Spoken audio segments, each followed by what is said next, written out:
Oke, untuk kali ini Bunda langsung jelasin ke segi 4 yang pertama.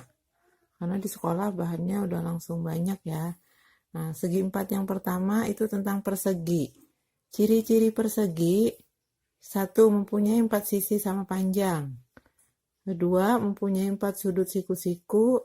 Ketiga, mempunyai 2 diagonal yang sama panjang. Jadi dia diagonalnya sama panjang.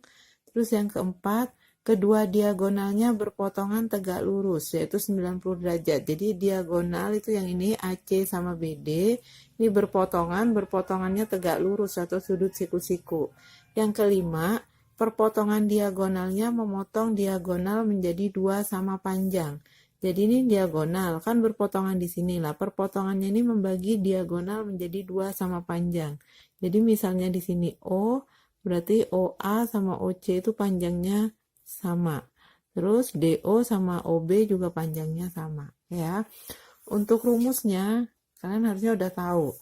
Mencari luas persegi, sisi kali sisi. Ini namanya sisi persegi. Ini sisi. Jadi luasnya sisi kali sisi.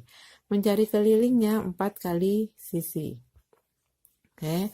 Nah, atau selain sisi kali sisi, luas persegi juga bisa dicari dengan diagonal kali diagonal per 2. Oke. Nah, untuk persegi, karena ini sisi, di sini 90 derajat. Ini untuk persegi kan ini sisi, ini 90 derajat. Mencari diagonal tuh AC.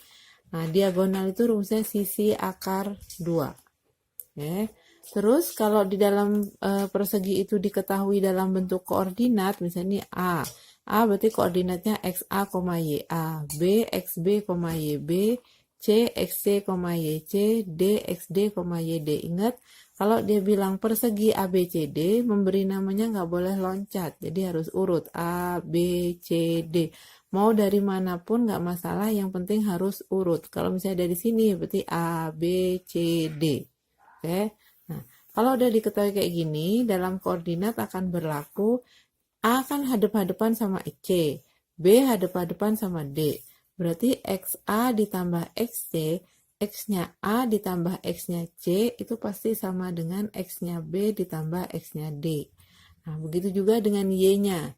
Y-nya A ditambah Y-nya C akan sama dengan Y-nya B ditambah Y-nya D. Yang kedua, tentang persegi panjang. Persegi panjang gambarnya kayak gini. Misalnya ada persegi panjang ABCD. Okay? Nah, ciri-cirinya mempunyai 2 pasang sisi sejajar dan sama panjang. Jadi 2 pasang. Ini sepasang sama ini sejajar, panjangnya sama.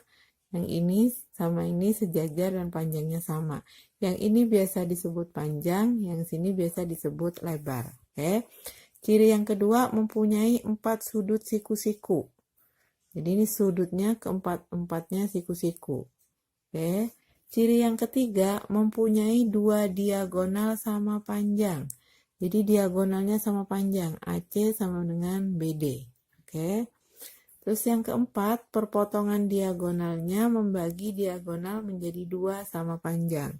Perpotongan diagonal di sini, ini misalnya O, berarti OA itu sama dengan OC. OD sama dengan OB. Oke. Itu adalah ciri-ciri persegi panjang. Nah, untuk luas, mencari persegi panjang, luas sama dengan panjang kali lebar. Sedangkan mencari keliling, 2 kali panjang ditambah 2 kali lebar. Nanti kalau misalnya diketahui keliling, tinggal pindah ruas saja ya. Nggak harus dihafal semua rumusnya. Oke.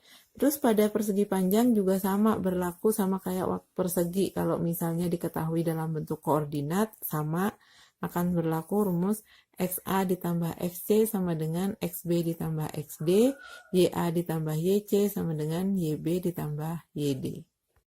Oke, sekilas Bunda jelasin tentang segitiga.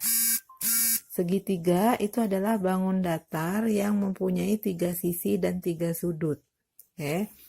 Nah, syarat terbentuknya segitiga. Jadi walaupun nanti ada 3 sisi, belum tentu bisa dibentuk menjadi segitiga.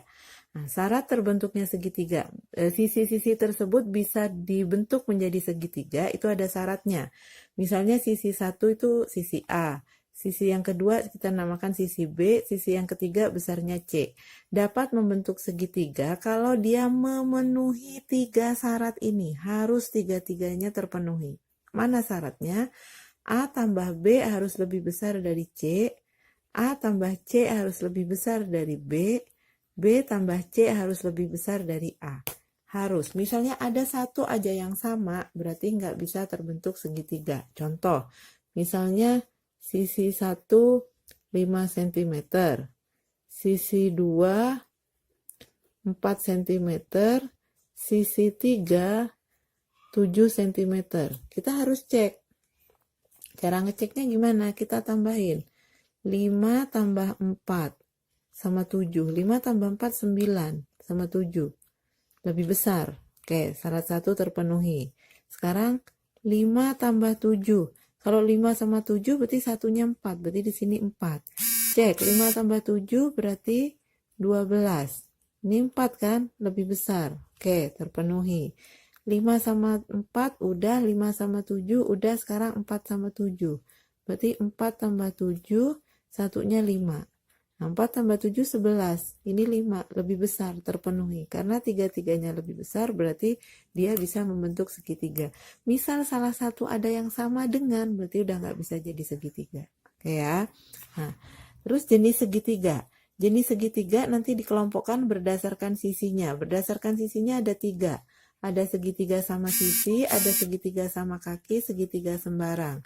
Kalau segitiga sama sisi, ketiga sisinya sama panjang. Jadi harus tiga sisinya sama panjang, otomatis 3 sudutnya juga sama besar. Oke.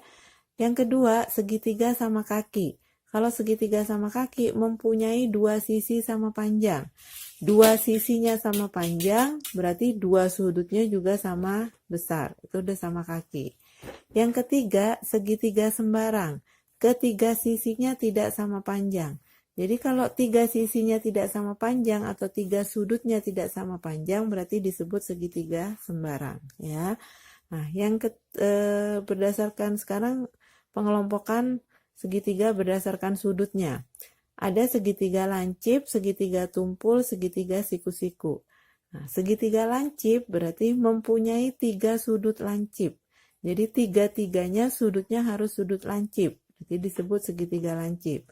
Yang kedua, segitiga tumpul. Disebut segitiga tumpul kalau dia mempunyai 1 sudut tumpul. Jadi segitiga punya 3 sudut, 1 aja sudut tumpul berarti disebut segitiga tumpul. Yang ketiga, segitiga siku-siku. Kalau segitiga siku-siku berarti mempunyai 1 sudut siku-siku. Jadi ada 1 sudut yang siku-siku, berarti udah disebut segitiga siku-siku. Ya. Terus ada lagi, kita pengen mengetahui segitiga tumpul, segitiga lancip, segitiga siku-siku, tapi yang diketahui bukan sudutnya, tapi yang diketahui sisinya. Misalnya, sisi A, sisi 1 A, sisi 2 B, sisi 3 C. Kita anggap sisi 3 atau C itu adalah sisi yang terpanjang. Oke. Jadi kita tulis misalnya A kuadrat, syaratnya berarti ada 3 di sini. A kuadrat ditambah B kuadrat, kalau dia sama dengan C kuadrat, berarti nanti akan terbentuk segitiga siku-siku. Jika A kuadrat ditambah B kuadrat lebih besar daripada C kuadrat, berarti akan terbentuk segitiga lancip. Kalau A kuadrat ditambah B kuadrat lebih kecil dari C kuadrat, berarti akan terbentuk segitiga tumpul. Kita contoh ambil tadi sisi 5, 4, 7. Sisi terpanjangnya ini kan. Jadi kita tulis 5 kuadrat ditambah 4 kuadrat. Di sini 7 kuadrat. 5 kuadrat 25. Ditambah 4 kuadrat 16. Ini 49. Ini kita tambahin. Ini 5 sama 6 kan 1. 11, 2, 3, 4. 41. Yang ini 49. Berarti ini lebih kecil kan? Nah, berarti akan tadi kalau A kuadrat tambah B kuadrat lebih kecil dari C kuadrat, berarti akan terbentuk segitiga tumpul. Berarti ini kalau kita gambar, dia akan membentuk segitiga tumpul.